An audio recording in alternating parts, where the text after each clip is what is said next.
Smart Bourse vous est présenté par Tikeo Capital.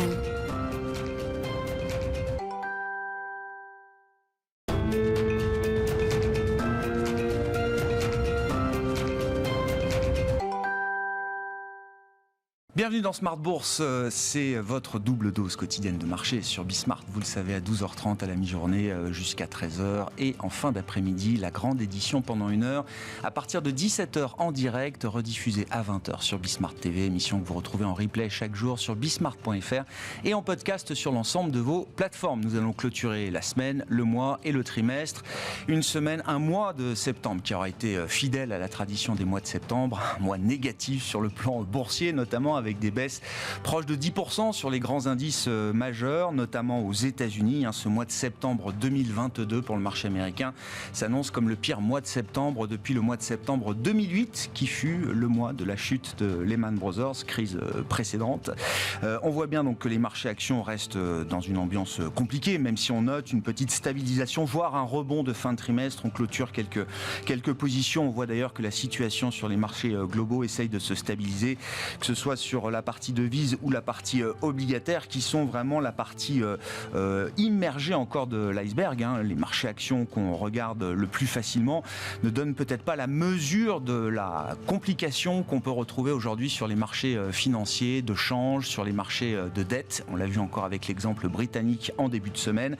Tout ça nous amènera à nous poser la question de savoir comment la normalisation monétaire des banques centrales, Fed en tête, va pouvoir continuer dans un environnement où les risques pour la stabilité financière augmentent fortement. Est-ce que les banques centrales peuvent gérer deux objectifs à la fois, garder le cap sur l'inflation pour abattre l'inflation et voir l'inflation revenir à 2% en niveau, comme elle l'espère aujourd'hui, tout en gardant un œil sur les risques pour la stabilité financière.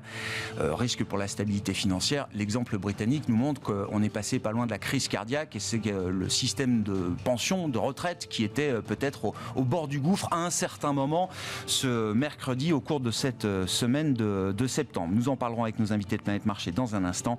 Et puis dans le dernier quart d'heure, notre rendez-vous mensuel avec les équipes de SPAC, plateforme d'information et d'éducation financière. Nous reviendrons sur les enjeux de l'éducation financière, notamment chez les jeunes de moins de 35 ans qui s'intéressent de plus en plus aux questions économiques, financières et aux questions de placement. C'est ce que révèle une étude qui a été commandée par SPAC justement, et sa présidente fondatrice Anne-Claire Benveau sera avec nous en plateau à partir de 17h45.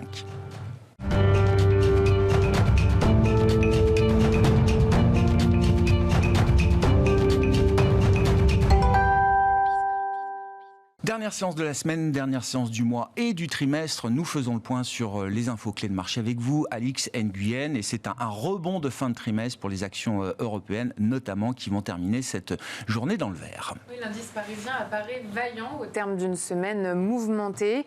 Il tâche de résister au dernier indicateur majeur en date, à savoir l'inflation dans la zone euro. Pour la première fois, celle-ci apparaît à 2 chiffres. Selon les premières estimations d'Eurostat, sur un an, le taux d'inflation s'est hissé à 10% après 9,1% le mois dernier. L'inflation sous-jacente a elle aussi augmenté plus que prévu. Elle s'est établie à 4,8% contre 4,3% en août.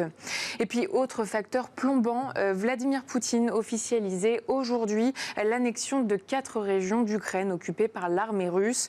Dans son discours, il s'est livré à un réquisitoire contre l'Ouest, l'accusant de vouloir imposer ses dictats à l'État russe. S'agissant des valeurs cycliques bancaires et celles liées aux matières premières profitent d'achat à bon compte. BNP Paribas, Total Energy, Publicis et Unibail Rodamco Westfield grimpent. Et puis du côté des grandes valeurs américaines, alors que commencera la saison de publication de résultats dans les prochaines semaines, les investisseurs évidemment retiennent le warning de Nike qui ne passe pas inaperçu. Oui, le géant américain a publié hier soir des profits trimestriels légèrement supérieurs aux attentes. Il fait aussi état d'une forte augmentation des stocks et de faibles marges. Pour un chiffre d'affaires en hausse de 3,6%, la marge brute s'est érodée de 2,2 points à 44,3%. Le profit net a quant à lui chuté de 22%. Le groupe a aussi averti quant à un important et potentiel impact du dollar plus fort. Et puis en regardant avec un angle un peu plus macro, on peut noter qu'au mois d'août, la consommation des ménages et les revenus des ménages ont continué de progresser. Et comme prévu, ils ont augmenté de 0,3%. Les dépenses personnelles des ménages se sont appréciées de 0,4 contre 0,2 de consensus. Elles étaient en baisse de 0,2 un mois plus tôt. L'indice des prix Corp PCE a là aussi augmenté plus qu'anticipé, en croissance de 4,9% sur un an et de 0,6% en comparaison du mois précédent. Un mot de ce qui nous attend la semaine prochaine, Alix. Lundi, le marché surveillera les données finales des indices PMI manufacturiers dans la zone euro, au Royaume-Uni et aux États-Unis. Les marchés chinois seront fermés pour la Golden Week. Tendance, mon ami, 2 fois par jour, les infos clés de marché à 12h30 et 17h avec Alix Nguyen dans Smart Bourse sur Bismart.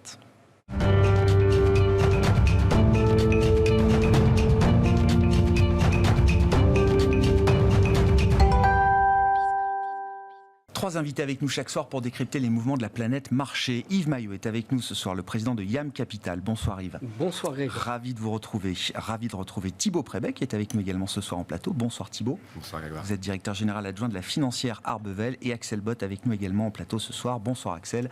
Vous êtes stratégiste international chez Ostrom Asset Management. La semaine dernière, le ministère des Finances japonais a mis 20 milliards pour soutenir le yen, ce qui est une intervention sans précédente du point de vue de la taille notamment et des montants qui ont été déployés. Cette semaine, la Banque d'Angleterre a réactivé en urgence un programme d'achat d'obligations de dettes britanniques pour éviter la crise cardiaque. Je le dis simplement, éviter l'effondrement du système de retraite britannique avec des modèles d'investissement qui ont complètement explosé chez les fonds de pension avec la violence des mouvements obligataires qu'on a pu voir au Royaume-Uni, notamment depuis la présentation du mini-budget il y a une semaine. La Banque centrale chinoise, alors avec une monnaie strictement contrôlée, intervient encore un peu plus pour piloter la dévaluation de sa monnaie sans que ça n'apparaisse comme un choc trop important. Et je suis sûr que les exemples se multiplient. Comment est-ce que la normalisation des banques centrales, Fed en tête, va se poursuivre dans ce contexte avec des risques grandissants pour la stabilité financière ? Alors, il y a des risques grandissants pour la stabilité financière, c'est sûr. Pour autant, peut-être que la politique prudente, c'est de poursuivre et de maintenir le cap du resserrement monétaire parce que l'exemple britannique dont vous venez de parler signifie en fait que quand la Banque centrale hésite un petit peu sur la taille de sa hausse des taux, on était avec un mouvement uniquement de 50 points de base avant le mini-budget qui a suivi. Il y avait même eu un vote en faveur d'une hausse de 25 seulement. On voit bien que l'autorisation de la fuite en avant du point de vue du contexte inflationniste et des politiques budgétaires extrêmement expansionnistes, c'est principalement ça la source d'instabilité. C'est-à-dire que je pense qu'il faut faire très attention au maintien des politiques expansionnistes. Le cas du Japon est aussi un cas un peu particulier, puis ils ont moins de problèmes d'inflation, mais l'inflation monte aussi au Japon. Elle monte à cause des facteurs internationaux qu'on connaît tous, mais aussi un petit peu en interne également. Et la BOJ ne veut pas dévier de sa politique de quantitative easing qui fait qu'elle capte les taux à 0,25 et elle achète des montants considérables. Donc les 20 milliards dont vous parlez d'intervention sur le change, il faut les mettre en rapport d'une politique expansionniste qui est contradictoire. Et effectivement, la faiblesse du yen qu'on observe depuis des mois, c'est la conséquence directe de la poursuite du quantitative easing japonais, alors que le reste du monde était plutôt en train d'essayer de resserrer. Alors, le portage négatif sur le yen est monstrueux, on est à quasiment moins 5% face au dollar, donc évidemment, c'est une monnaie qui est liquide, qui est facile à vendre, donc les gens ils vont de bon cœur, je dirais, sur le dollar yen. Mais voilà, je pense qu'à partir d'un moment, ça met la Banque d'Angleterre, la Banque du Japon face à leurs contradictions de politique monétaire. Il ne faut pas qu'il y ait de mauvaises interprétations de la part des banquiers centraux, vous dites. Ça doit les conforter dans l'idée qu'ils ne doivent pas lâcher maintenant l'objectif de l'inflation. Oui, alors et donc même si ça craque. Même si ça craque, je pense que c'est l'objectif prioritaire des banques centrales.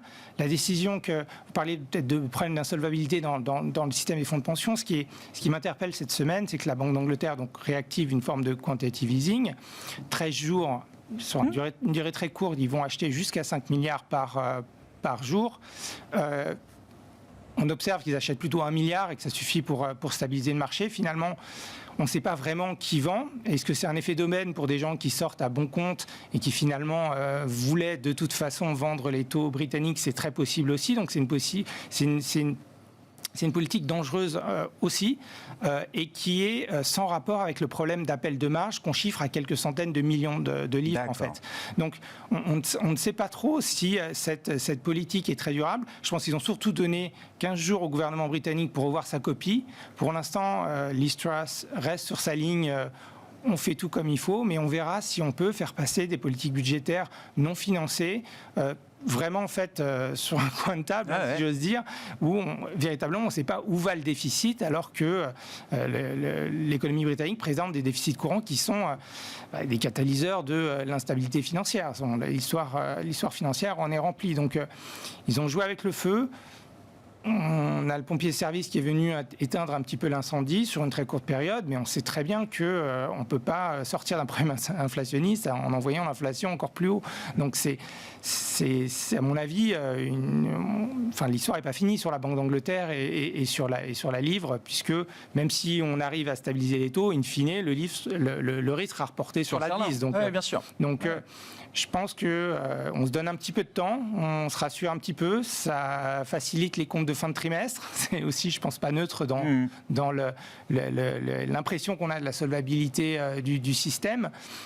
Mais attention, je pense que l'histoire n'est pas finie sur ces histoires de déficit jumeaux et on n'est pas encore sorti de la dominance budgétaire. En tout cas, les gouvernements peinent à admettre qu'on soit sorti de la dominance budgétaire. Bien sûr.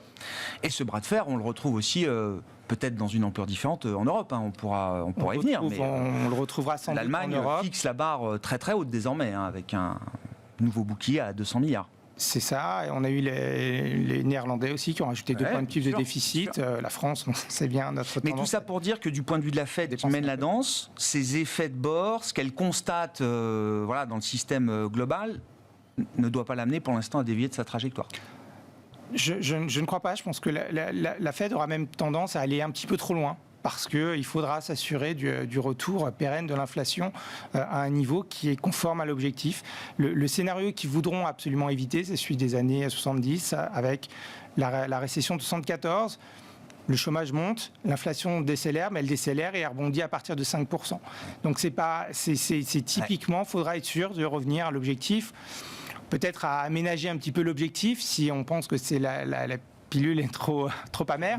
Mais je pense qu'il va falloir faire un petit peu plus, un petit peu trop, pour s'assurer qu'on vient à l'objectif. Malgré tous les risques d'effet de bord que ça peut représenter. Exactement. Bon, commentaire, on rentre dans une phase pas facile de la normalisation quand même, là, j'ai l'impression, Thibault. Oui, alors c'est pas facile depuis le début, mais c'est vrai que ce qui est problématique avec ce mois de septembre, c'est que ça devait être un pivot, et que ça a été un pivot dans le mauvais sens. C'est-à-dire qu'on avait ce raisonnement assez simple sur des théories économiques classiques, qu'on avait ces hausses de taux, qu'on allait avoir un ralentissement qui a démarré en juillet et qui s'est assez vite calmé. Enfin, en tout cas aux États-Unis, en tout cas sur l'emploi, on n'a pas du tout vu d'accélération. Et qu'on attendait en septembre avec des matières premières qui ont énormément baissé, des chiffres d'inflation en nette baisse qui auraient pu donner à la Fed le là, parce que après tout, les taux sont très supérieurs à 2, mais c'est d'année après année, c'est du passé. Si on avait eu une baisse d'un mois sur un mois assez significative, on aurait pu se dire, là ça commence. Et à la place, on a pris un énorme plomb avec une inflation qui est repartie. Et c'est un peu bizarre parce que c'est vrai que, à part la composante loyer, mais qu'on peut isoler, on a quand même malgré tout des statistiques inflationnistes, à part le loyer, tout le reste avait l'air quand même assez orienté à la baisse et ça n'a pas été le cas. Alors, peut-être qu'on aura comme souvent des révisions, qu'on se dira qu'en fait l'inflation avait baissé. Mais ce qui est sûr, c'est que le marché a besoin d'un mois où l'inflation baisse nettement pour donner à la Fed. Si vous regardez les chiffres encore de ce matin, vous voyez qu'à part la partie énergétique en Allemagne, qui est significative, mais quelque part qui n'est pas un phénomène monétaire, sur le reste des paniers, on a une inflation qui décélère, et qui décélère principalement avec ces baisses de matières premières. On l'a vu en France, on était significativement en dessous des chiffres attendus, comme en Espagne, comme dans la plupart des pays. Donc on a ce sujet énergétique allemand qui sort du lot. Mais pour le reste, on s'attendait à ce genre de stats aux États-Unis. Et on a eu le contraire. Et depuis ça, c'est vrai que maintenant, on sait qu'avant un mois, il n'y a aucune chance d'avoir des statistiques inflationnistes un peu meilleures. Et que du coup, tout le monde attendait un pivot de la Fed, ou en tout cas qui se rende plus neutre. On a une statistique qui a dit l'inverse. Donc la Fed, sans toutefois surjouer la côté hausse de taux, puisqu'elle est restée à 75 points de base, a donné un discours beaucoup plus velléitaire. Et ça met un peu tout le monde dans le mur, parce que du coup, le dollar monte énormément. La plupart des pays qui se disent je pourrais défendre ma devise, souvent pour ça, il faut qu'ils vendent des actifs américains et des actifs de taux américains pour pouvoir acheter leur devise en revendant du dollar, ce qui fait quand même pas trop le jeu et ce qui continue un peu cet emballement. Donc est-ce qu'à un moment donné, on va avoir une réponse coordonnée sur les taux, sur la devise? En tout cas, ce qui est sûr actuellement, c'est qu'on a recréé une sorte de phénomène un peu auto-entretenu de tension. On a toujours quand même, encore une fois, sur septembre, ce pétrole qui continue à baisser, tous ces éléments qui sont quand même plutôt de nature à calmer le jeu. Et en attendant, effectivement, notre risque, c'est que pour les entreprises américaines, on a un problème comptable. Pas un problème réel, un problème comptable. C'est-à-dire que quand vous avez 15 à 20% de hausse de devises, vos ventes en devises étrangères, elles baissent de 15 à 20. Pour autant, ça ne change rien au business. Non, bien sûr. Vous avez la même dynamique. Bien sûr. Mais vous aurez l'inverse en Europe sur des sociétés comme L'Oréal et Pernod, ça ne les fait pas monter pour autant. Mais c'est vrai qu'aux États-Unis, on va avoir des séries de résultats qui vont être excellents en organique et ce qu'on appelle en like for like, mais avec un effet de vis qui va être fort. Donc c'est vrai qu'on arrive dans une zone où on se dit, il n'y a pas fondamentalement de drame, mais il y a une théorie économique qui est challengée par ce chômage qui ne prend pas vraiment le relais pour des raisons démographiques qui me semblent assez logiques. Du coup, ces taux qui n'ont pas vraiment baissé, et on se dit, est-ce que, en fait, certains comme le pensent, on va devoir revenir à des logiques de 10 de taux si on veut le fluctuer, ce qui n'est pas notre scénario, quand on voit la vitesse en plus à laquelle l'immobilier est en train de se replier.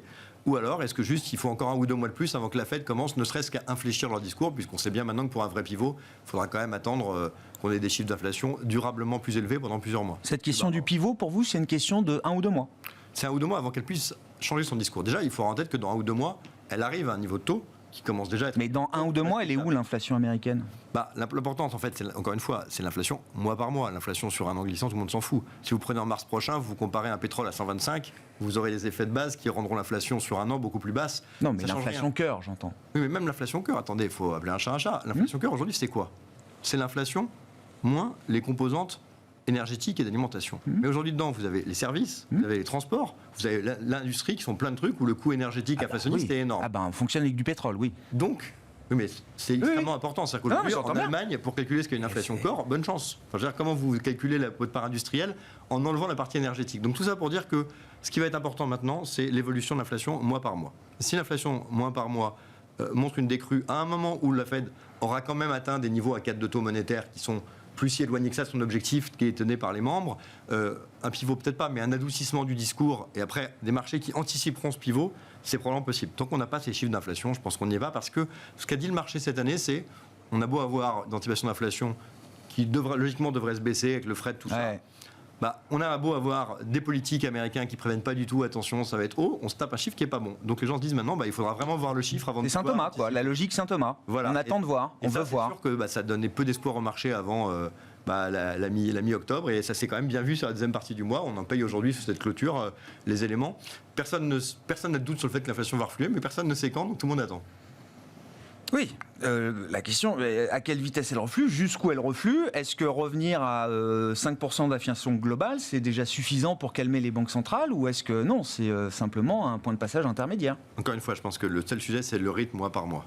D'accord. On va tomber à 5. Donc la tendance de l'inflation va faire bouger les banques centrales. Parce que regardez, il y a un an, le pétrole était monté à 80, puis ensuite il est passé à 60, puis il est remonté à 120. Selon si vous comparez à 80-100, vous n'avez pas les mêmes chiffres, pour autant ça n'a aucune importance. L'important c'est comment ça évolue mois par mois. Non mais elles ont le droit de mentir, les banques centrales. Ce que je comprends de ce qu'elles disent, c'est on veut voir en niveau l'inflation à 2%. Oui, mais si vous avez de l'inflation qui monte plus par mois ou qui baisse par mois, elle l'anticipera facilement. Si vous avez une inflation qui continue à monter tous les mois, même si les effets de base se calment, ça sera toujours horrible. Donc si vous voulez, on va rester quand même dans cette logique où statistiquement, il faut regarder mois par mois ce que ça donne.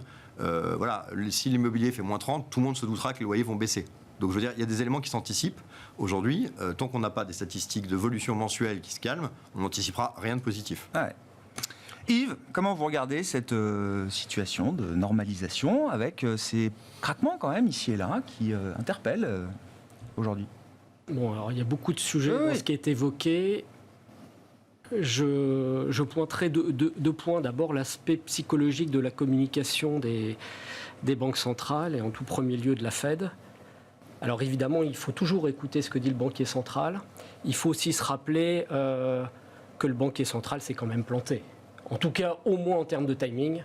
Alors, il y a des circonstances atténuantes avec toutes les perturbations qu'on a connues depuis 2 ans, l'arrêt d'activité, les perturbations logistiques, etc., qui évidemment ont un peu troublé tout cet environnement. Le marché du travail aussi, le fonctionnement du marché du travail, qui est un point assez crucial, évidemment. Et qui rajoute de la complexité, de la divergence entre l'approche américaine et l'approche de toutes les autres banques centrales, parce que la situation sur l'inflation, la vraie inflation, celle qui, au sein du cœur, est amenée par le mécanisme de hausse des salaires, est quand même assez unique et propre aux États-Unis, ce qui ne facilite pas, la vision qu'on peut avoir, le broad picture, et puis aussi l'attitude des États-Unis, qui pour l'instant pilotent leur inflation et pas les problématiques du monde. Ah oui. Donc ça rajoute... C'est cavalier seul. Voilà.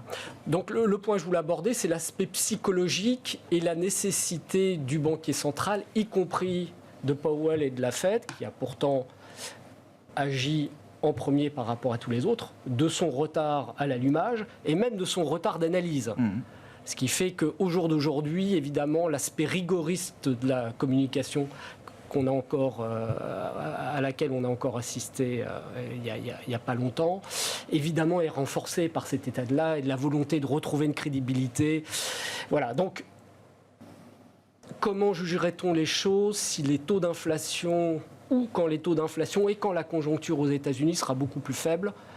Il y aura probablement beaucoup plus de souplesse dans l'analyse des chiffres et que le fait de vouloir absolument pointer un +2 sur l'inflation annuelle, moi, me paraît une vision, là aussi, un peu rigoriste. Extrémiste, voilà. Ah ouais. Donc ça, c'est un point important. Et puis le deuxième point que je voulais soulever, mais je l'ai un peu évoqué, c'est le fait que la vraie inflation, parce qu'on parle, comme le disait Thibault, de problèmes d'inflation cœur et d'inflation qui, en Europe principalement, est arrivé, je crois que c'est à peu près les 3/4 en termes de composantes, par les tensions sur les matières premières, l'énergie en premier lieu. C'est pas de l'inflation tout ça. Alors on a un petit mécanisme d'inflation qui a commencé à s'enclencher. Ça se diffuse. Ça c'est de la hausse de prix. La hausse de prix est une manifestation de l'inflation, mais on peut avoir des hausses de prix sans inflation. Aux États-Unis, on a vraiment de l'inflation, d'où l'attitude, encore une fois, un peu différente de la Réserve fédérale. Voilà. Donc cet aspect-là fait aussi que on a une banque centrale américaine qui mène le là, mais qui a pourtant, elle est au centre encore du dispositif monétaire mondial, mais elle ne représente plus l'ensemble des mécanismes financiers sur la planète. Donc on a cette problématique. À un moment, on sent bien qu'un certain nombre de gouvernements, alors là on va peut-être aborder les sujets très flagrant de ce qui s'est passé au Royaume-Uni, où on s'aperçoit qu'entre gouvernement et banque centrale, évidemment, là, c'est orthogonal, on touche le mur. C'est-à-dire qu'on ne peut pas courir après... Mais encore une fois... un pays qui a été un des premiers à faire des actions concertées entre gouvernement et banque centrale pendant les années précédentes. Et pays dans lequel la banque centrale, applique une vision très, très académique, efficace de sa gestion de la monnaie, mais qui se heurte à des politiques qui, très souvent, on le voit aujourd'hui, sont complètement à côté des sujets, y compris dans une économie libérale comme celle du Royaume-Uni, complètement à côté des sujets, des vrais mécanismes économiques, de la fixation des prix et de ce qu'est réellement la monnaie et de ce qu'on peut en faire finalement. Donc, en quoi c'est différent chez nous en Europe? Enfin, il y a le côté bloc, je suis d'accord. Mais encore une fois, l'Allemagne met quasiment 300 milliards de boucliers. Évidemment, ils ont les moyens. Mais je veux dire, quel est le message que ça envoie aux autres pays? Le message, c'est allez-y, on va mettre 2-3 points de PIB pendant peut-être 1 ou 2 ans encore pour la partie énergétique. C'est soutenable. La BCE, j'ai repris encore ce que disait Philippe Lane cette semaine, les recommandations, elles sont précises. C'est pas du tout ce qu'il faut faire. Non, c'est des recommandations. Et alors, on est dans une situation pré-britannique de ce point de vue-là ou... Non, parce que notre mode de fonctionnement est un fonctionnement très socialisé. Donc évidemment, les décisions radicalement, les prises de position et les décisions de politique économique et budgétaire d'un côté et monétaire, avec cette contradiction totale, flagrante, aussi forte, propre à une économie libérale, mais avec un nouveau Premier ministre qui est parti bille en tête, avec des objectifs et des contraintes tout à fait spécifiques, politiques, etc. Bon, ce type de grands coups en avant, en arrière, on ne les connaît pas en Europe parce que, voilà, nos prises de décision. Puis on est 27, enfin on est un peu moins au sein de la zone euro. Donc tout ça se passe différemment, mais on a un vrai problème de cohérence, de convergence. Et ce que disait Lane, effectivement, est une forme de recherche de solutions, de partage de la peine, quelque part, oui. qu'il faudrait effectivement essayer d'organiser, ce que pour l'instant on est incapable de faire. Donc les problématiques de la zone euro, Royaume-Uni est un cas très à part. Et encore une fois, les États-Unis sont dans un contexte, là pour le coup, très différent. Ils gèrent la monnaie centrale et ils ont un contexte macroéconomique qui, eu égard à ce qui se passe sur le marché du travail et la lecture qui leur donne la légitimité de continuer. Absolument. Voilà. Ouais. C'est quoi la différence entre l'Europe et le Royaume-Uni, à part l'ampleur peut-être de la situation? Ouais, je sais pas, c'est assez différent quand même. C'est très différent. Ça n'a absolument rien à voir. La première Les chose, politiques c'est budgétaires et monétaires en Europe sont beaucoup plus cohérentes. Déjà, alors, elles sont beaucoup plus cohérentes, ça me paraît évident. C'est-à-dire qu'effectivement, faire de la relance par des baisses d'impôts sur une période où il y a une monnaie qui se casse la gueule et il y a de l'inflation, et on nous explique que c'est peut-être les banques centrales qui ont mis trop d'argent, ce qui a fait de l'inflation, ce qui n'est pas... Elle revient sur les hausses d'impôts de Boris Johnson. Ouais, c'est un timing. Eh oui, elle annule des hausses d'impôts. Le premier point, c'est qu'il ne faut pas oublier une chose, c'est que j'aime bien cette phrase de Jacques Chirac, tout pas doit être un but. Vous faites quelque chose, il faut qu'il y ait une raison de le faire. Quand vous avez une monnaie plus faible, vous attirez des capitaux étrangers pour investir en vous disant que vous allez relancer votre économie. Quand vous le faites alors que vous n'avez pas d'accords commerciaux, ce qui était le cas de les Royaume-Uni post-Brexit, c'est quand même débile. Et pourtant, on est resté un peu dans cette logique-là. Ensuite, vous avez une monnaie qui se casse la figure, ce qui est quand même un truc qui est, pour un pays qui n'est pas le Zimbabwe, qui n'est pas la Turquie, enfin je veux dire, c'est un vrai pays. Qu'ensuite, vous avez des emprunts d'État qui peuvent bouger sur le plan long de 5 à 10% par jour. Vous avez un problème de crédibilité. Voilà. Aujourd'hui, l'Europe n'a pas ce problème-là. Aujourd'hui, les gens ne spéculent pas sur l'euro comme si c'était un truc débile et les bons ne bougent pas, ils bougent sur des statistiques économiques. On n'est pas du tout dans cette logique-là. On a aujourd'hui un Royaume-Uni qui est borderline en train de passer pour un pays émergent dans sa mode de gestion de sa devise, dans la violence de variation, dans les agrégats qu'elle propose avec des inflations qui sont à des niveaux qui n'ont quand même rien à voir avec le niveau européen et des niveaux corps même. Et donc, voilà, ça renvoie une image. Et puis, avec une politique, il ne faut pas oublier qu'il y a un sujet de crédibilité. C'est-à-dire que Trump a fait quand même beaucoup de mal à la crédibilité américaine dans le monde. Boris Johnson, il faut le rappeler, a quand même envoyé un message de crédibilité au sein du monde que un couple Macron-Merkel allait demander à des Norvégiens, des Japonais, des Américains ce qu'ils pensent de Macron-Merkel versus l'image que renvoyait Boris Johnson ou ce que renvoie... Enfin, c'est pas comparable. Donc vous avez cette image, et l'image ça se détruit très vite, mais ça met du temps à se construire. Le Royaume-Uni a créé, de par les années, les décennies, les siècles, une image d'un pays extrêmement solide, qui était vu comme un alter ego européen des États-Unis. Aujourd'hui, c'est quand même quelque chose qui est quand même très effrité, il faut pas se mentir. Et si nous, on est plus crédible en Europe, pour toutes les raisons que vous avez citées, Thibault, oui, on peut avoir une politique monétaire qui vise à atteindre peut-être un niveau restrictif ou neutre, et des politiques budgétaires.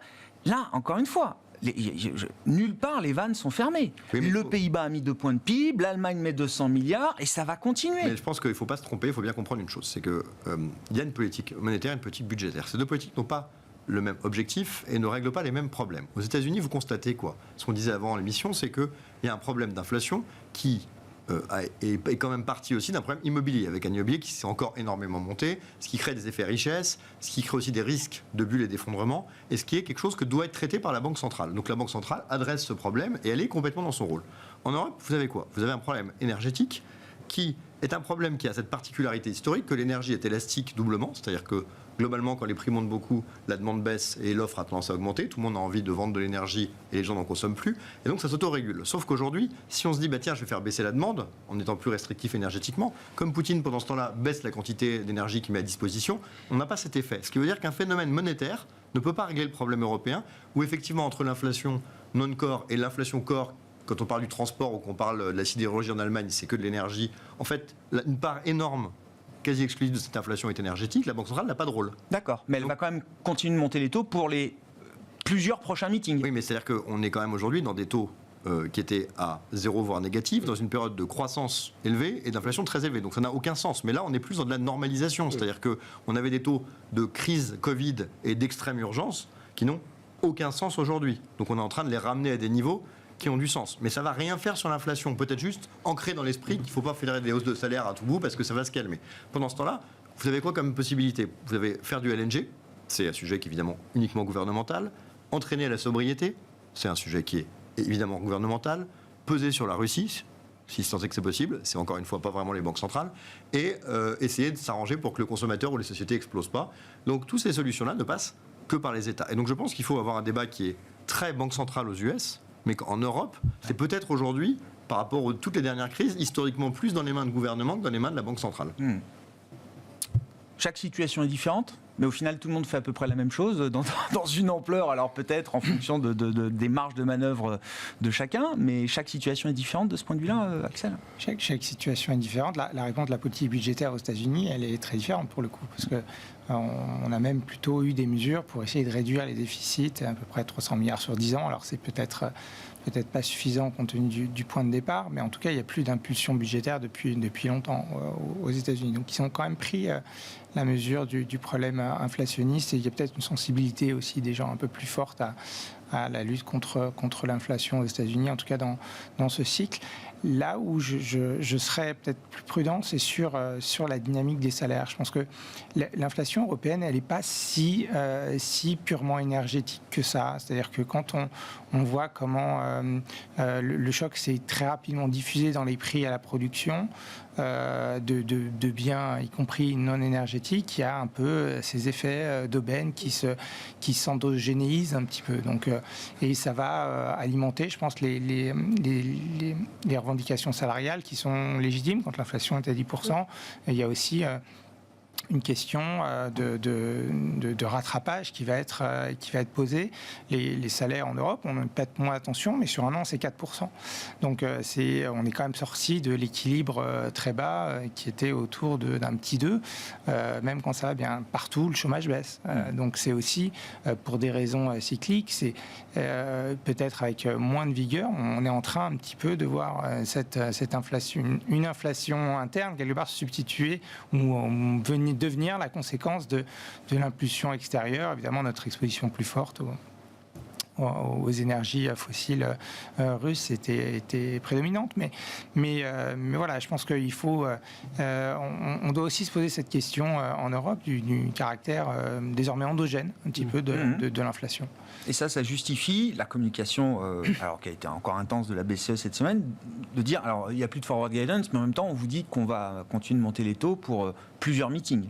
Oui, je pense que ce qui leur fait peur, c'est effectivement le manque de clarté dans la communication de la BOE et comment ça a été la porte ouverte aux excès budgétaires, même si évidemment on a aussi des phénomènes de boucliers qui me semblent être quand même un peu mieux maîtrisés dans leur ampleur. C'est-à-dire qu'on sait à peu près où on va. Il y a les baisses d'impôts sur les revenus, c'était inaudible aujourd'hui.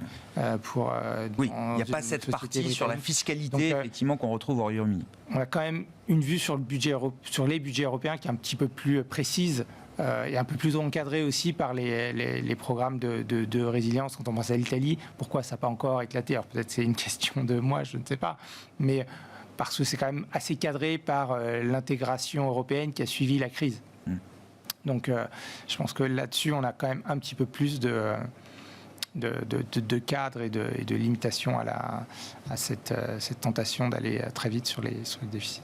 Bon, quand on regarde un peu les marchés, peut-être, les marchés actions européennes, quel est l'état des lieux qu'on peut dresser en cette fin de troisième trimestre? Alors, on termine sur les plus bas de l'année, le CAC est autour de 5750, là, au moment où on se parle. On a vu un peu plus bas au cours du mois de septembre, mais finalement, c'est une classe d'actifs qui est moins volatile que ce qu'on peut observer dans le monde obligataire ou sur les changes également aujourd'hui dans le monde. Oui, parce que la dimension qu'on vient d'aborder, inflation, et donc sa conséquence sur l'évolution des taux, évidemment, est essentielle quand on parle de produits obligataires. On a encore le moteur bénéfice, et jusqu'à présent, côté action, il a quand même, moi personnellement, à ma surprise, le deuxième trimestre a été encore un assez bon, voire bon trimestre. Alors évidemment, la question, donc les actions de moteur...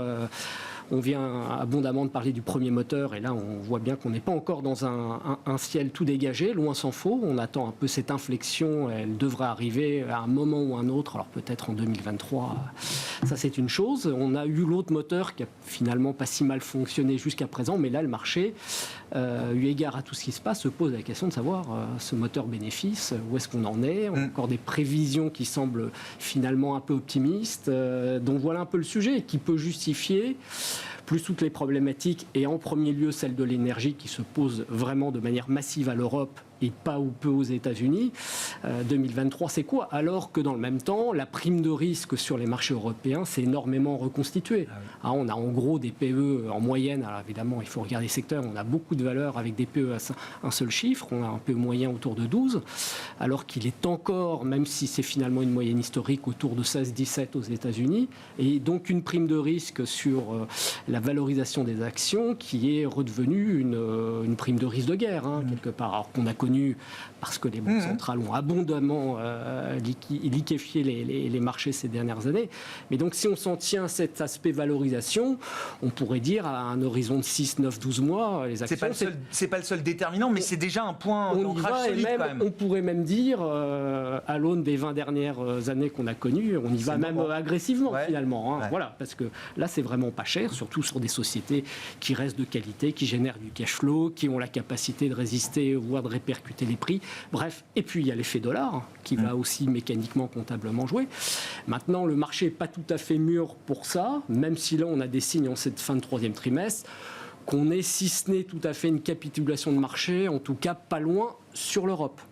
Ce qui n'est pas le cas aux États-Unis. Moi, j'utilise un modèle et des outils et bases de données qui nous indiquent qui représentent plusieurs milliers de titres qu'on a envie. Alors sur l'Europe, seulement 8% des valeurs qui restent en tendance haussière. On m'a dit même moins de 3 sur 2000 valeurs européennes. Non, mais ça dépend de l'univers qu'on a, mais on faisait le point avec Porzampar ce matin. Ils ont track aussi ça. Ça ressemble j'ai entendu, ça ressemble un peu. C'est ça. Non, mais et 70% du marché qui est en tendance baissière, donc un seul négatif de 62, qui est plus ou moins un niveau de capitulation qu'on a connu en mars 2020 à d'autres époques.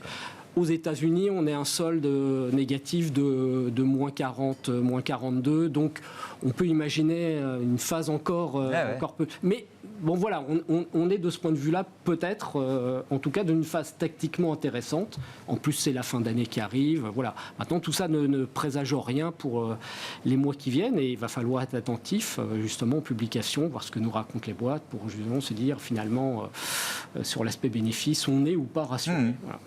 Un petit peu la situation de mon point de vue. Thibault, logique d'investissement, sachant que vous venez personnellement du monde obligataire aussi, donc n'oublions pas peut-être quand vous étiez... Je vous l'aide toujours. Non mais c'est vrai.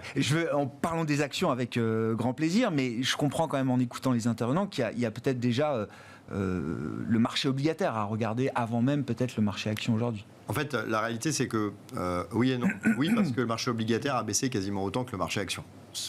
En tout cas, dans des proportions qui sont pas si éloignées, alors qu'on a quand même l'habitude d'avoir des variations qui étaient quand même beaucoup plus calmes. Et donc, dans ce cadre-là, le marché obligataire a énormément baissé. C'est pour ça que nous, on a lancé un fonds daté chez Financière Arbevel. Et du coup, il y a une opportunité qui est intéressante parce qu'on trouve des taux élevés dans un environnement de taux de défaut très bas. Après, le seul défaut du raisonnement, c'est aussi que... quelque part, les taux ne reviendront pas non plus aussi bas qu'ils l'ont été tout de suite. Donc le recovery peut être un peu moins rapide. Alors sur les actions, si les choses s'améliorent, soit en Russie, soit sur l'inflation, ça peut être rapide. Mais pourquoi est-ce que aujourd'hui l'obligataire est quand même vu souvent comme le premier support? C'est quand on n'a pas de visibilité, avoir une date de fin avec un rendement, c'est agréable. Ouais. Et ça aujourd'hui, c'est vrai que quand on peut bloquer des 7, 7,5, 8 de taux, on se dit, c'est pas mal, je sais que je les aurai dans 5-6 ans, parce que globalement, les taux de défaut sur les 30 dernières années restent quand même assez faibles et qu'aujourd'hui, il n'y a pas vraiment de signaux que ça s'inverse. Sur les actions, on est quand même plus dans une inconnue rassurante, parce qu'une inconnue avec des multiples de valeurs ridicules, et une inconnue où, à chaque fois qu'on a connu ce genre de variation, de manière assez répétitive ces dernières décennies, ce qui est un peu fatigant, on a toujours connu des rebonds assez vifs, et qu'aujourd'hui, on n'a pas l'effondrement de résultats qui laisserait supposer que ça peut être différent. Si on se compare à 2018 et 2020, on a même des baisses plus fortes, avec des dynamiques de résultats qui sont totalement incomparables. Ce qui est intriguant, parce que si on regarde des périodes Volcker, c'est les périodes où le marché action il a pris 10 par an en moyenne, pas moins 30. Donc en fait, on a un peu l'impression d'avoir le pire de tous les mondes. On a le pire des mondes de choc obligataire, voire même encore pire, parce que là, on est quand même sur des variations annuelles de taux longs qui sont quand même stratosphériques. Et en même temps, on a le pire du marché action, puisqu'il ne se comporte pas du tout comme un épisode inflationniste, il se comporte comme un épisode dépressif, avec un taux de chômage qui ne remonte pas. Donc c'est vrai que là, c'est assez étonnant. On observe aussi que même si on va attendre les communiqués, mais on a quand même eu en Europe extrêmement peu de profit warning. On est le 30 septembre, la plupart des sociétés attendent pas vraiment quand même en disant que ça va pas se passer. Et aux US, on voit que les warnings sont quand même très liés à la devise, donc certainement pas une dynamique intérieure qui reste solide. Donc même si on sent bien que pour certains secteurs énergivores, ça va être une catastrophe à la fin d'année, même si on sent bien qu'il y a quand même en Europe des signaux de ralentissement, on n'a pas l'impression qu'on s'apprête de vivre un effondrement des résultats, ce qui fait qu'on a des sociétés, Parce que dans la tête que des boîtes comme Peugeot, c'est des multiples sous les 3, quoi. C'est quand même un truc... On a tiré un trait sur le futur de certaines entreprises. Ouais, c'est ça. Alors qu'on dise à 5-10 ans, il n'y a plus d'histoire parce que l'électrification, c'est compliqué. Ok, mais enfin, quand on se paye à 2,5, il y a un moment où on n'a pas tellement besoin d'avoir une histoire à 10 ans, quoi. C'est même plus tellement un besoin. Donc, il est probable qu'on soit dans des choses qui sont excessives. Pour autant, on ne voit pas très bien le déclencheur. Et souvent, dans ces cas-là, justement, le problème, c'est que le déclencheur, on ne le voit pas venir. Et du coup, quand on est en dehors, on se souvient de cette séance à plus 10 qu'on a eu en 2020, voilà, quand il y a une news et qu'on n'est pas dedans, les vaccins, c'est compliqué. C'est ça, l'annonce des vaccins. Et encore que même cet été a été un contre-pied remarquable de ce point de vue-là. Mais c'était quand même de la. Mais encore une fois, oui, cet été c'était un contre-pied, mais sauf qu'en 2020, quand on a le vaccin, on a quand même des boîtes qui ont des baisses de chiffre d'affaires colossales, qui ont plus de profit, et un marché qui était déjà revenu pas loin de l'équilibre avec ce plus 10. Là, cet été, on est quand même rebondi sur des sociétés qui en Europe feront leur plus 11, et le marché est gentiment revenu à moins 10. Donc on n'est même pas encore dans des trucs qui étaient déments. Pour autant, c'est un rallye qui avait quand même pas beaucoup de fondements en termes réels économiques qui étaient très clairs. Donc on sait qu'à un moment donné, ça peut être assez violent en termes de rebond. À quel moment, on ne sait pas. Et dans ce cadre-là, c'est vrai que l'obligataire offre le confort de se dire, en attendant, je suis payé. Mais vous dites, c'est intéressant l'analyse que vous faisiez là, en comparant la valorisation du marché obligataire et la valorisation du marché action. Il y a un marché, le marché obligataire, qui est encore dans l'histoire de la crise inflationniste, et un marché action qui est, lui, déjà peut-être dans l'histoire de la récession, quoi. Plus de la dépression. Ou de la dépression même au niveau de valorisation qu'on a atteint en Europe. 2,5 sur des secteurs cycliques, c'est pas de la récession parce que, encore une fois, il faut voir de quoi on parle. En Europe, en 2015, 16, 17, on a des croissances à 0,4 sur l'année ou 0,3 sur l'année. Si on fait moins 0,2, enfin, tout le monde s'en fout. Quand on est en 2008, qu'on a l'Allemagne au T4 qui fait moins 12,8, bon, là, on est sur un truc un peu costaud. Si on fait une récession comme celle qui est envisagée, c'est quand même pas très très méchant, ça n'a aucun sens de justifier ses profits. Puis si vous vous dites les boîtes allemandes elles vont faire une année blanche, pourquoi pas? Mais quand on a déjà perdu 4, 5, 6 points de PE, c'est payé, donc à voir. Alors c'est soit d'une dépression, l'anticipation, soit d'une inflation persistante avec des taux très élevés. Parce que moi j'ai souvenir, ça fait longtemps que je suis sur le marché, dans les années 80, on venait d'une phase avec une très forte inflation à 2 chiffres, et on apprenait qu'un PE à 10 c'était normal pour une boîte normale qui gagnait de l'argent, et les constructeurs automobiles, ils étaient à 3, 4, 5, mais on avait une inflation à 10. Voilà, donc ça c'est... Je ne sais pas si le marché intègre avec ses très très faibles valorisations le scénario récessif, voire dépressif, où l'inflation persistante est beaucoup plus importante, ou les deux à la fois. Quel cas là, on peut se dire, il a déjà pricé pas mal de trucs, quoi. Sur la logique d'investissement, Axel, est-ce qu'il y a est-ce qu'on a vu des vraies capitulations, à commencer peut-être par l'obligataire? Est-ce que c'est suffisant pour commencer à réinvestir certains marchés qui auraient été nettoyés de toute complaisance par rapport à l'environnement actuel? J'aurais répondu par la positive, disons au début du mois de juillet, où on avait des positions short, par exemple sur le S&P, qui étaient très marquées, très comparables à mars 2020. Et puis finalement, ce rebond qui a été la couverture des shorts jusqu'à mi-août, grosso modo, et le changement de discours, le durcissement du discours de Powell, un petit peu en amont de Jackson Hole, les réaffirmés à Jackson Hole, a fait très mal finalement, puisqu'on a remis des shorts. On a vu beaucoup de sorties à ce moment-là sur les flux, sur les actions européennes. Il y avait un consensus un peu mondial pour taper sur les actions européennes, avec évidemment l'épicentre de la crise énergétique. Mais donc on est dans une deuxième phase là. De ce que je vois des flux, c'est que la pression vendeuse s'est quand même un petit peu atténuée. Alors peut-être qu'on arrive sur des aberrations de valorisation. Je pense que ça on doit en trouver des exemples dans ce sens, comme peut-être le PE de Stellantis. Mais je crois qu'on arrive quand même sur une logique où les valorisations vont quand même mettre un plancher sur le marché. On n'a pas envie d'être trop short. On a plus envie d'être trop short à ces niveaux-là. Parce que le pire n'est pas certain, parce que l'ampleur de la récession qui s'annonce n'est peut-être pas non plus très importante, et ces soutiens budgétaires, alors on peut évidemment les critiquer. Ce qui sera plus compliqué dans les années à venir, c'est comment on gère la mémoire de l'inflation. Je pense que c'est le sens de la réponse d'Yves, c'est-à-dire que dans les dans les années qui ont suivi la désinflation, il y avait encore des taux réels très élevés parce qu'on continuait d'anticiper une inflation qui finalement a surpris favorablement.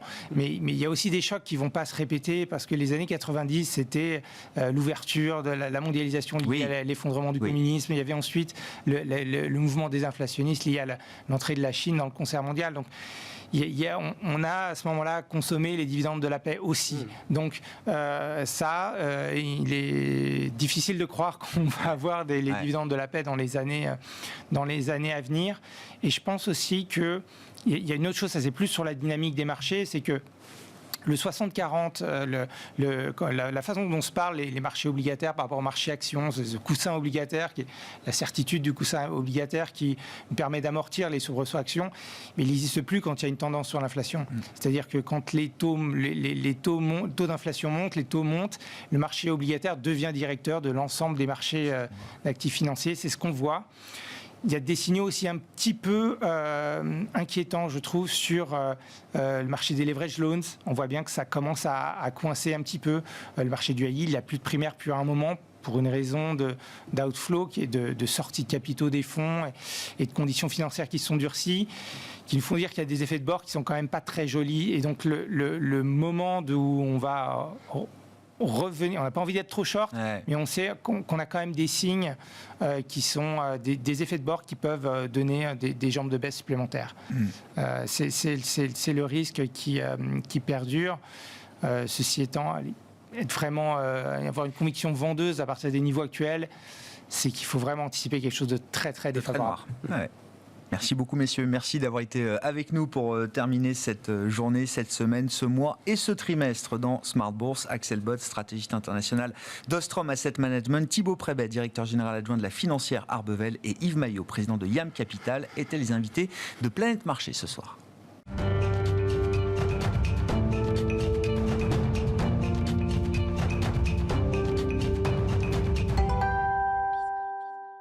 Le dernier quart d'heure de Smart Bourse, une fois par mois, le vendredi, c'est un quart d'heure consacré à la pédagogie économique, à l'éducation financière avec les équipes de SPAC. Et c'est la présidente fondatrice de SPAC qui est avec nous ce vendredi pour ce mois de septembre en plateau. Anne-Claire Benveau. Bonsoir Anne-Claire. Bonsoir. Ravi de vous retrouver. C'est d'habitude Michel Rumi, économiste associé de SPAC, qui vient décrypter un concept économique. Mais là, il y a un vrai sujet intéressant sur l'éducation financière qui justifie votre présence, Anne-Claire. Vous avez donné la parole aux jeunes. Vous avez conduit une étude, une enquête pour connaître et comprendre un peu mieux l'intérêt, quand je dis les jeunes des moins de 35 ans, les jeunes pour nous, leur intérêt sur les questions économiques, financières et les questions d'investissement et de placement. Cette étude a été menée auprès d'un panel de quasiment 1600 Français et Françaises âgés de 18 à 34 ans en juin dernier par l'Institut Selvitis. Quels en sont les enseignements, Anne-Claire ? Alors, on a le plaisir de découvrir que les moins de 35 ans s'intéressent beaucoup aux questions économiques et financières. Donc ça, c'est vraiment une très bonne nouvelle. Et, de constater qu'ils sont plus de 76% à avoir envie de s'informer, voire même ils demandent davantage d'informations. Donc ça, c'est la première bonne nouvelle. On voit aussi qu'il y a une vraie indépendance et autonomie dans la gestion des finances personnelles. Et avec une autre bonne nouvelle, c'est que les femmes sont vraiment au même niveau que les hommes en termes d'autonomie et d'indépendance. Donc ça, c'est excellent. Ouais. Là où on voit des points d'attention, c'est plutôt sur la façon dont ils s'informent, en fait, parce qu'on voit que assez logiquement, ils vont aller plus se tourner vers des médias alternatifs. Alors quand je dis médias alternatifs, c'est blogs, réseaux sociaux, newsletters, etc., dont SPAC fait partie, d'ailleurs, mais on sait bien tous qu'aujourd'hui, on trouve beaucoup de contenus qui ne sont pas forcément vérifiés sur ces médias. Et en fait, ils déclarent qu'ils se tournent vers ces médias alternatifs alors qu'ils souhaiteraient plutôt être informés par leurs partenaires financiers, banques, courtiers, assureurs, etc. Donc il y a une marge de manœuvre, je dirais, pour que les partenaires financiers informent mieux, informent plus sur les questions économiques et financières, ces moins de 35 ans, puisqu'ils sont en attente de cela. Voilà. Ça veut dire qu'ils ont confiance dans leurs partenaires financiers, d'une certaine manière. Alors, la confiance, on ne l'a pas vérifié dans l'étude, mais oui, c'est sûr. Ils attendent en tout cas de ce partenaire financier, banquier, conseiller ou autre, qu'il leur apporte lui aussi une information économique et financière. C'est certain, et d'autant plus qu'ils sont plus de 80% à déclarer qu'ils sont sensibilisés aux questions d'arnaque financière en ligne, et pour autant, ils sont 20% à en avoir subi les problématiques, si vous voulez. Donc c'est très important vraiment pour eux que de s'orienter vers un partenaire vérifié, sérieux. Maintenant, l'autre élément intéressant dans les résultats qu'on a trouvés, c'est qu'il y a des freins à l'accès à l'information économique et financière. Et dans les freins qui sont exprimés, le premier qui remonte, c'est la technicité. Parce que, on le sait bien et on essaie d'œuvrer dans le sens de la vulgarisation économique et financière ensemble, tous les vendredis, une fois par mois. Il y a un sujet de technicité. Et c'est pour ça que chez SPAC, on parle d'économie et de finance autrement. On essaye de simplifier, de rendre cela plus accessible et parfois même en utilisant un peu d'humour et de provocation. Et ça marche. Donc on est très heureux de voir qu'il y a un intérêt. Il y a un intérêt pour les contenus sérieux sur les réseaux sociaux. Maintenant, l'union fait la force. SPAC, on est là pour sensibiliser les parties prenantes. C'est work in progress, toujours. Non, évidemment, mais c'est très intéressant cette question de la clarté du langage. Et même dans une émission comme ici, où effectivement, voilà, juste avant, on est sur des sujets très techniques, et il faut qu'on parle de sujets très techniques. Il y a de la technicité, il y a de la plomberie dans le fonctionnement des marchés. Mais j'essaie autant que faire se peut, quand on doit décrypter des grandes tendances économiques. Moi, je demande aux économistes souvent de me parler de l'économie sans chiffres. C'est-à-dire raconter ce qu'est l'économie, et on peut le faire sans être forcément dans des chiffres à la virgule, des concepts de ratios, etc. On peut parler clair quand on parle d'économie, même quand on veut aller au bout du sujet, c'est aller à la pointe du sujet et ne pas être dans la simplification à l'outrance. Il y a un équilibre qu'on peut trouver de ce point de vue-là. C'est vrai, c'est vrai. Je ne sais pas quoi ajouter. Si vous voulez, on peut aussi peut-être parler, on a parlé d'autonomie, d'indépendance. Sur les autres freins exprimés, il y a le manque de temps, l'envie d'avoir des contenus plus courts, évidemment des formats vidéo, etc. Tout ce qu'on retrouve beaucoup sur Internet, évidemment. Ils s'intéressent aux questions économiques et financières. Dans quel but ? C'est ce que vous disiez, parce qu'ils attendent que leur partenaire, alors leur partenaire financier, quand on a moins de 35 ans, oui, c'est son banquier, quoi, où on peut avoir déjà un conseiller financier ou en gestion de patrimoine, ça arrive, c'est possible, mais ils attendent, ça veut dire qu'il y a derrière quand même l'idée d'investir, de placer son épargne, de gérer son patrimoine, de réfléchir un peu à ses objectifs de vie et de le faire peut-être le plus tôt possible. Alors, ils se posent la question, en effet, et on voit que dans les produits financiers ou les instruments financiers qu'ils considèrent en termes de potentiel outil pour investir. Encore aujourd'hui, on voit l'immobilier. Alors je dis encore aujourd'hui, il faudrait qu'on compare avec une étude plus lointaine.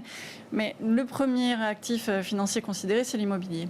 Et c'est là où on s'interroge aussi sur leurs besoins d'éducation financière et d'accompagnement, parce que il y a plein d'autres actifs qui sont pertinents pour eux et qu'ils méconnaissent très certainement. Donc c'est là aussi le rôle, vous l'avez soulevé, de leurs partenaires, que de les accompagner aussi, de les guider, de les éduquer financièrement pour leur donner la possibilité de prendre connaissance de tous les possibles qui s'offrent à eux. Bien sûr. Tout ce qui est nouveaux actifs, crypto, NFT, etc., ça prend une place importante, très importante, dans l'intérêt qu'ils peuvent avoir pour le monde de l'investissement et des placements. Oui, on le voit, les crypto-actifs et les actifs spéculatifs remontent bien, notamment chez les jeunes, donc là les moins de 25 ans, on en parlait. Donc il y a un véritable intérêt de leur part. Alors c'est là où on peut regretter, là aussi, que ce soit les produits financiers qui les interpellent le plus quand il y a d'autres possibilités. C'est-à-dire qu'il y a l'immobilier d'un côté et les cryptos de l'autre. Et en fait, il n'y a rien entre, quoi. Alors, il y a d'autres possibilités, on le sait, bien mais sûr, eux ne l'ont pas forcément identifié. Donc, c'est là où il faut qu'on les prenne un peu plus par la main, je pense. Et puis, les cryptos, c'est très bien. Il y a beaucoup de choses intéressantes dans ces univers-là. Cependant, là aussi, on a vu que les moins de 25 ans, ils sont beaucoup, beaucoup plus exposés aux arnaques, parce qu'ils essaient de s'informer sur ces sujets-là aussi, et ils ne trouvent pas toujours la source d'information utile, où ils vont s'orienter vers des influenceurs qui sont peut-être un peu moins sérieux. Et vous disiez aussi, alors c'était effectivement, c'est un point de satisfaction, l'éducation financière chez les femmes est au même niveau que l'éducation financière, ou l'intérêt en tout cas que les femmes ont pour les questions économiques et financières est le même que celui que les hommes... Est-ce qu'il y a quand même des différences d'approche, d'intérêt, de points d'intérêt entre hommes et femmes sur ces questions d'argent, pour dire les choses simplement, ou financières? En effet, elles sont tout à fait... alors, elles sont même plus indépendantes que les messieurs aujourd'hui dans leur gestion de leurs finances personnelles. Donc, c'est sur ce point-là, on voit que vraiment, il y a une équivalence, voire une supériorité chez les femmes. Pour autant, dans les choix d'instruments financiers, on note encore des décalages importants. Il y a plus de 10 points d'écart entre les actifs qui sont envisagés par les messieurs et ceux qui sont envisagés par les femmes. Et je dirais sans surprise, on voit encore que les profils féminins vont plutôt s'orienter vers des instruments financiers peut-être plus sécurisés, plus prudents. Maintenant, on peut s'interroger sur le fait que ça peut être lié à un besoin de plus de sécurité, ou bien peut-être aussi un plus grand besoin d'éducation financière. Et c'est ce qu'on a vu dans les nombreuses études qu'on a utilisées lorsqu'on a lancé SPAC, que les femmes, malheureusement, sont encore loin derrière les hommes en termes d'éducation financière. Donc il faut qu'on s'investisse vraiment sur ces questions. Voilà. Ouais.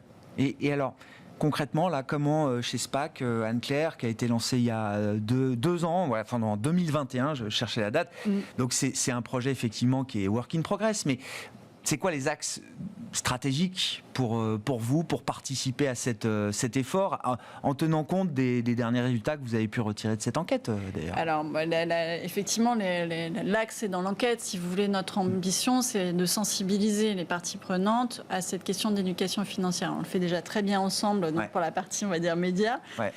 Ensuite, il y a les institutions. Et c'est ça qui œuvrent à la sensibilisation, évidemment. Et quand je dis institution, il y a le public et il y a le privé. Et aujourd'hui, on tend la main aux acteurs du privé, on travaille déjà avec certains d'entre eux sur ces questions d'éducation financière, à la fois pour sensibiliser l'interne, leurs équipes, leur expliquer de quoi ils retournent, comment ça se passe, ce qu'on pourrait faire ensemble.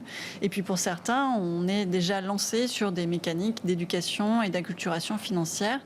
Donc on a des projets en cours et on ambitionne d'en lancer d'autres très rapidement. Et c'est quoi? C'est des petits modules, c'est de la formation, c'est concrètement? Oui, très concrètement, ça va de la formation, des conférences, à des programmes d'éducation, de création de contenu, de pédagogie, pour rendre les questions financières plus accessibles.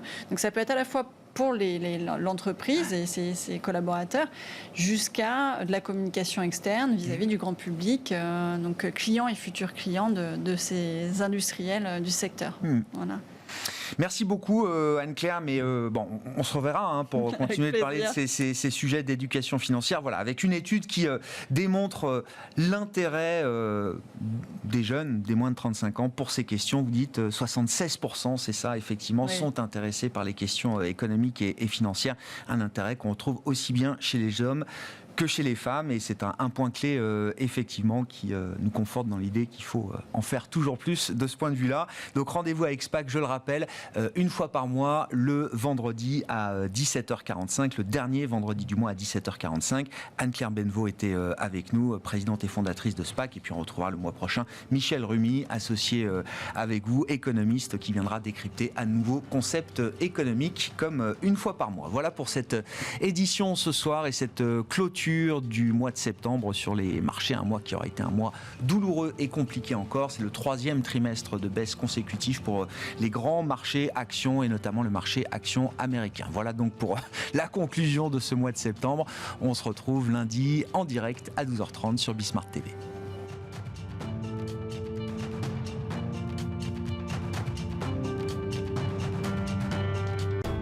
Smart Bourse vous a été présenté par Tikeo Capital.